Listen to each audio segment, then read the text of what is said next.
환율이 급성으로 올라갔을 때, 이때 98년에 IMF 외환위기였을 때 2,000원 넘었습니다.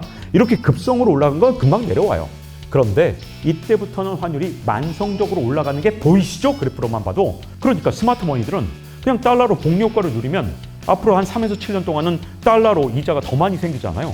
그러니 당연히 달러를 사는 게 똑같은 1년물 국채라도 한국 국채보다 미국 국채가 난 거예요. 대신 달러에 대해서는 아주 재밌는 제가 기준을 만들었는데 2019년부터 이런 기준을 만들었습니다.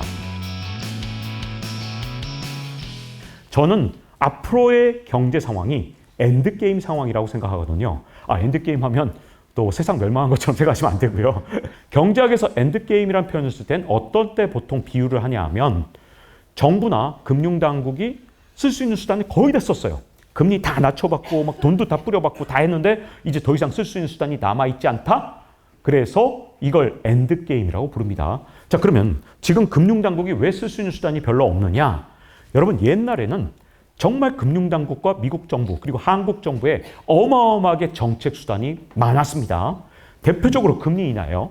1980년에 미국의 기준금리는 한때 20%를 찍은 적이 있어요. 잠깐 찍었다 내려왔는데, 그러니까 어마어마한 기준금리였죠. 요즘에 우리나라에선 20%보다 더 많은 금리를 만약에 이자를 받잖아요. 그러면 고리대금으로 잡혀가는데 기준금리가 20% 찍은 적이 있어요. 그런 다음에 어떤 일이 생겼냐? 자, 이제부터 나오는 모든 그래프의 회색 기둥은 전부 다 경기 침체거든요. 근데 금리가 워낙 높았기 때문에 기준금리만 낮추면 바로 경제가 회복되고 주가도 막 2배, 3배씩 올랐거든요. 자, 근데 그게 계속 반복됐습니다. 경기 침체가 오니까 금리를 낮춰요. 근데 예전 금리로 돌아가지 못하죠. 경기 침체가 오니까 금리를 낮추지만 예전 금리로 돌아가지 못한 상태가 30년 동안 반복되다 보니 2008년에 무슨 일이 생겼냐? 제로금리를 만들었어요. 여러분, 제로금리인데 미국 경제가 좋아지질 않아요. 계속 망해가요. 주가도 계속 떨어져요. 그래서 여러분도 잘 보시면 아시겠지만 이 경기 침체 기간이 최근 들어서 가장 두꺼운 때가 바로 이때죠. 왜? 연준이 제로금리 만들었는데 이 경기 침체가 해결되지 않으니까 연준이 완전 당황했죠. 쫄았습니다. 그래서 어떤 정책을 내놨냐? 바로 양적 완화를 처음 도입했죠. 여러분, 2001년에 일본에서 벤 버냉키한테 우리 일본에서 별짓을 다 했는데 경제가 좋아지지 않습니다. 어떻게 하면 좋을까요? 그랬더니 버냉키가 야, 내가 양적 완화라는 새로운 생각을 해봤는데 니들이 한번 해볼래? 그래서 일본이 먼저 해서 전 일종의 일본이 모르모토 역할을 해줬다고 봅니다. 그래서 2001년부터 일본이 찔끔찔끔 양적 완화를 했어요. 왜냐하면 자기들이 발명한 것도 아니고 혹시 양적 완화했다가 세상이 망할지 진짜 이거 처음 하는 정책이라 이걸 얼마큼 양적 완화하지 고민했는데, 자, 일본이 이렇게 데이터를 한 7년 정도 쌓은 상태였단 말이에요. 그때 연준의장이 벤 버냉키였기 때문에 버냉키가 일본에서 실험했던 양적 완화 정책을 미국으로 도입합니다. 그게 바로 2008년 12월이죠. 그 다음부터 어떻게 됐냐? 이 검은 선인데 미국에서 양적 완화를 하는 것과 미국의 S&P 500 지수를 한번 보세요. 거의 동일하게 움직이죠. 더 재밌는 게 뭔지 아십니까? 딱 양적 완화를 중단한 때가 있었어요. 2016년부터 18년까지 양적 완화를 중단해서 더 이상 늘어나지 않았죠. 근데 여기 뭐라고 써 있습니까? 유로 QE. 유럽에서 양적 완화를 했습니다. 근데 미국의 주가가 올랐어요. 유럽 주가는 안 올랐어요. 왜 그랬냐? 아까 제가 말씀드렸죠. 유럽 경제는 2010년부터 박살이 났다고. 그러니까 유럽에서 양적 완화를 했더니 유럽 사람들이 그 돈 싸들고 전부 다 달러로 바꾼 다음에 미국 주식을 산 거예요. 그때부터 미국으로 돈 몰리는 현상이 계속해서 가속화됐습니다. 왜? 유럽이 더 이상 성장 동력이 되지 않는 상황이 되니까 미국밖에 투자할 데가 없잖아. 그래서 미국으로 돈이 다 몰렸는데 그 증거가 뭐냐?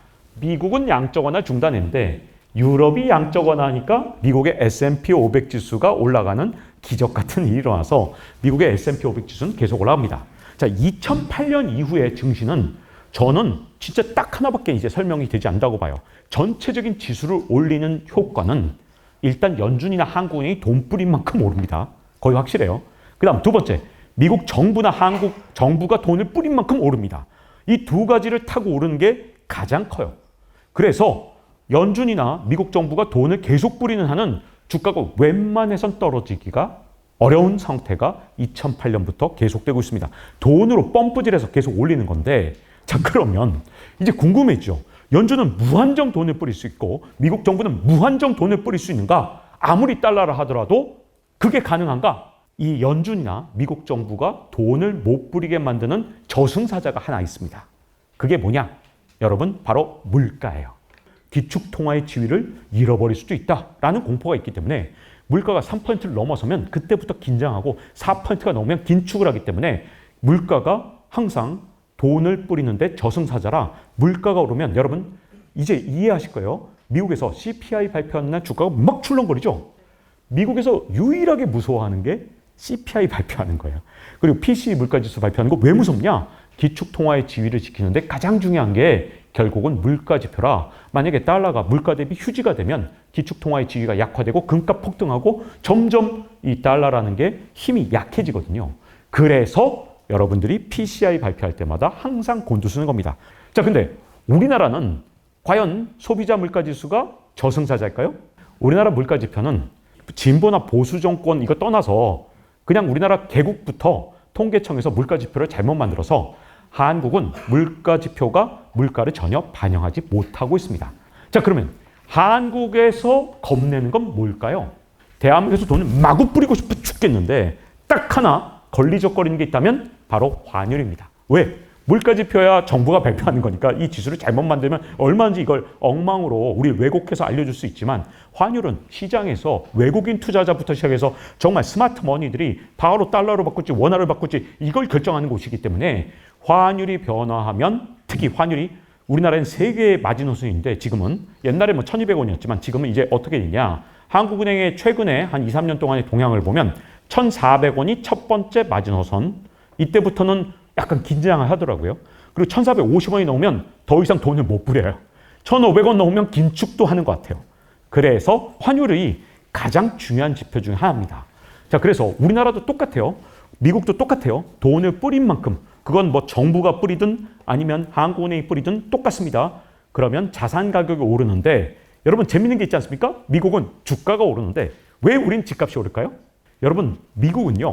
애플 같은 경우에 최근 10년 동안 주식의 총수가 3분의 1이 줄었습니다. 왜? 애플은 돈 벌면 주식을 소각하거든요.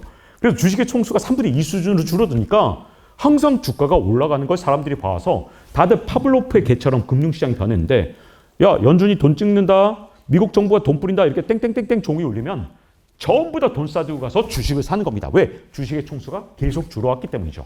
근데 한국은 어떤지 아십니까? 한국의 코스피가 지난 15년 동안 2.7배로 올랐어요. 그래서 미국보다 반밖에 안 올랐는데 여러분 비밀이 뭔지 아십니까? 우리나라 코스피의 시가총액은 5.4배로 늘었습니다. 그러니까 주식의 총수가 거의 2배가 더블링이 되는 바람에 우리나라는 오랫동안 경험을 한 거죠. 야, 한국은행이 돈 풀었다며? 아유, 또 집값 오르겠네. 주식은 또 분명히 유상증자할 거 아니야. 주가는 안 올라. 그러니까 한국은행이 돈 풀었다 땡땡땡 파블로프의 개처럼 종이 울려요. 그럼 사람들이 돈 싸들고 가서 강남에 집을 삽니다. 왜? 강남 집의 공급량은 한정돼 있기 때문이죠. 그래서 이렇게 차이가 나는데 여러분들이 부를 더 증식할 때 정말 중요한 걸 하나 말씀드릴게요. 이 그래프만 보면 그동안 어떤 일이 일어났는지가 딱 나오는데 자, 이건 미국에서 하위 90%가 차지하고 있는 자산 비중이고 빨간색은 상위 1%가 차지하고 있는 자산 비중이에요. 근데 1990년만 해도 상위 1%는 22%밖에 갖고 있지 않았고 하위 90%가 전체 미국 자산의 40%를 갖고 있었으니까 굉장히 정상적이죠. 하위 90%는 미국인 대부분 아니에요. 40%쯤은 있어야지 라고 생각이 드시겠지만 회색 기둥이 나타날 때마다 어떤 현상이 생겼어요? 경기 침체가 올 때마다 상위 1%는 점점 더 부자가 됐죠. 왜 이런 일이 일어났냐? 여러분, 요번에 정부에서 15만 원 나눠줄 때 n분의 1에서 나눠줬고 하위 계층한테는 55만 원까지 주죠. 이렇게 정부에서 돈을 나눠줄 때는 n분의 1에서 주거나 하위 계층한테 돈을 더 많이 주기 때문에 빈부격차가 해소됩니다. 정부에서 돈을 주는 건 재정정책이라고 하죠. 연준에서 돈을 찍거나 한국은행이 돈을 찍는 거 이걸 통화정책이라고 부르는데 여러분 한국은행이 돈 엄청 찍었거든요. 여러분 주머니에 한국은행에서 돈 찍었다는 그 돈 여러분 주머니에 있습니까? 없어요. 한국은행이 돈을 찍으면 그 돈은 100% 시중은행한테 갑니다. 자, 근데 여기서 재밌다기보다 무서운 현상이 하나 있어요. 정부가 돈을 뿌리면 이렇게 n분의 1에서 나눠주지만 시중은행은 n분의 1 합니까? 한국은행에서 이번에 새로 돈을 100조 원 찍었습니다. 그러니까 기념으로 여러분들한테 1억 원씩 공평하게 돈을 빌려드릴게요 라고 시중은행이 합니까? 안 그러죠. 1,000억 원대 자산가가 은행에 찾아가면 금리 2%로 1,000억 원을 빌려주는 게 은행이고요. 1,000만 원 갖고 있는 사람, 신용도가 낮은 사람이 은행 가서 돈 좀 빌려주세요 하면 어이구 어디서 신용도도 떨어진 사람이 어디서 찾아와서 그래요? 그러면서 50만 원 빌려주면서 20%를 빌려주는 게 은행입니다. 더군다나 회색 기둥이 있었을 땐 경기 침체예요. 경제 위기가 왔을 때니까 신용경색이고 은행들이 쫄아서 가난한 사람들한테 돈을 아예 안 빌려주죠. 그러니 부자들은 이때 어떻게 할 수 있냐? 상위 1%는 돈을 와장창 빌려갖고 주가가 엄청 떨어졌을 때 주식을 사거나 아니면 부동산 가격이 엄청 떨어졌을 때 부동산을 삽니다. 자, 그리고 이제 환율은 어떻게 될 거냐? 자, 보세요. 환율이 급성으로 올라갔을 때 이때 98년에 IMF 외환위기 왔을 때 2,000원 넘었습니다. 이렇게 급성으로 올라간 건 금방 내려와요. 그런데 이때부터는 환율이 만성적으로 올라가는 게 보이시죠? 그래프로만 봐도. 여러분 근데 저는 2019년에 제가 쓴 책에도 뭐라고 써놨냐? 전 재산의 50%를 달러로 바꿔라. 그리고 10% 금으로 바꿔라 라고 했습니다. 저는 도대체 2019년에 무슨 생각을 했길래 책에다가 심지어 전 재산의 50% 그리고 10%를 금을 사라 이런 주장을 할 수 있었느냐. 자, 달러부터 얘기할게요. 일단 달러가 만성적으로 올라갈 수밖에 없는 첫 번째 이유는 트럼프 일기 때부터 트럼프가 미국에다 공장 안 지으면 죽는다라고 했죠.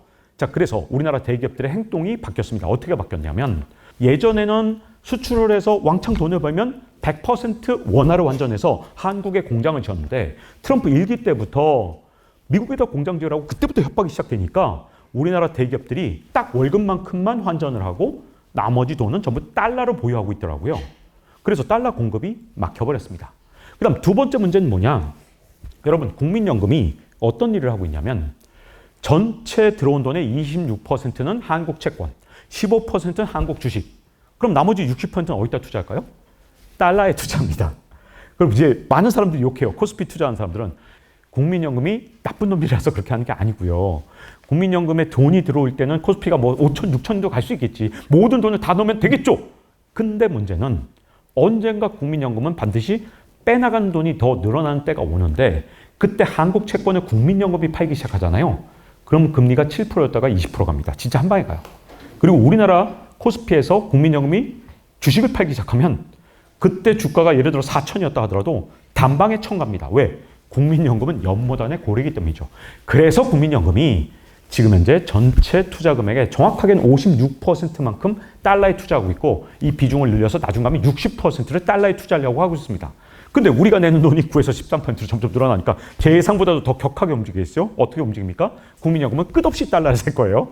근데 문제는 우리나라 대기업은 더 이상 달러를 우리 시장에서 팔 수가 없어요.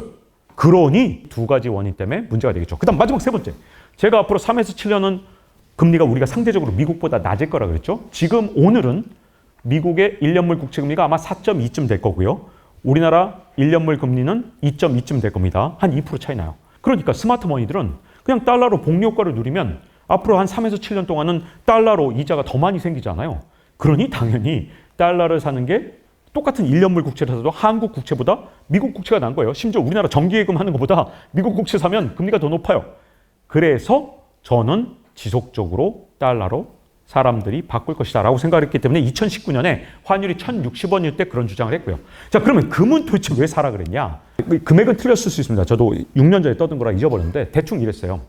금의 그 당시 가격이 1트로이언스에 1,200달러인데 금의 생산 단가가 1,400달러였어요. 무조건 사도 이건 먹는다라고 자신 있게 말했고 10% 사야 된다 그랬는데 지금 금값이 오르는데 지금 금값은 어떻게 됐냐? 정확하게 통화량만큼 금값이 늘어나고 있고 높아지고 있거든요. 지금 오늘의 금값은 지금의 전 세계 M2하고 똑같습니다. 저는 금의 가치를 어떻게 평가하냐면 전 세계 M2와 금값을 비교해 보면 지금의 금값은 싸거나 비싸거나 하지 않아요. 딱 자기 가격이에요. 그래서 지금은 적극적으로 사라고는 말을 못합니다만 앞으로 이 전 세계 중앙은행이 돈을 더 찍는다. 그럼 금값이 더 오를 거고 전 세계 중앙은행이 긴축을 한다. 그럼 금값이 떨어질 거예요. 근데 저는 더 찍을 가능성이 좀 더 높다고 보기 때문에 19년에 산 금을 여전히 계속 보유할 생각입니다. 다만 여러분 금값이 떨어지는 경우가 딱 하나 있어요. 경기 침체가 오면 금값이 20% 이상 폭락하는데 그때 왜 폭락하느냐? 경기 침체가 오면 먹고 살기가 힘든 서민들 중에선 금으로 된 귀걸이나 목걸이 같은 걸 팔아요. 그래서 금값이 경기 침체가 온 다음에 한 서너 달은 떨어질 수가 있어요. 그래서 금을 사는 방법은 누적적으로 사거나 나눠 사거나 아니면 금값이 뭐 떨어졌을 때 사거나 이거 두 가지 중에 어떤 걸 선택하시든 그건 모르겠고 대신 달러에 대해서는 아주 재밌는 제가 기준을 만들었는데 2019년부터 이런 기준을 만들었습니다. 지난 3년 평균 환율보다 아래로 떨어지면 달러로 바꾼다라는 기준이에요. 지금은 3년 평균이 많이 올라와서 1,355원입니다. 3년 평균보다 가끔씩 내려가거든요. 그럴 때 조금씩 바꿔놓는 거죠. 그래서 저는 달러로 바꾸는 데에는 명확한 기준인 3년 평균보다 아래면 점진적으로 바꾼다는 기준이 있고요. 금은 기준이 없습니다. 얘는 안전자산이 아니거든요. 사실은 두둑대둑합니다. 그냥 그 가격이 막 폭등했다 폭락했다 하기 때문에 기준을 만들어 줄 수 없고 적립식으로 하거나 아니면 폭락을 노리거나 둘 중에 그거는 뭐 선호대로 하겠지만 저는 앞으로 종이돈을 무지막지하게 찍어낼 게 분명하기 때문에 지금 인류는 이제 다시 건너올 수 없는 강을 건너는데 무슨 강을 건너냐? 전 세계가 전부 다 어마어마한 빚을 졌잖아요. 그 빚을 녹여내는 유일한 방법은 지금까지 인류 역사에서 인플레밖에 없었습니다. 인플레가 일어나서 예를 들어서 지금 현재 미국의 부채가 37조 달러다. 근데 물가가 2배로 오르면 실질 가치가 예를 들어 19조 달러로 줄어드는 거잖아요. 지금까지 인류 역사에서 인플레를 일으킨 것 외에는 방법이 없었기 때문에 저는 현재 상황에서 확률적으로는 6대4 이상으로 각국 정부가 M2를 더 늘릴 가능성이 높다라고 보고 있습니다. 긴축보다는. 다만 경기 침체는 금값은 쥐약이다라고 보고 있죠. 정말 여러분들 모두가 승자가 되시기를 기원하면서 오늘 강의를 마치겠습니다. 감사합니다.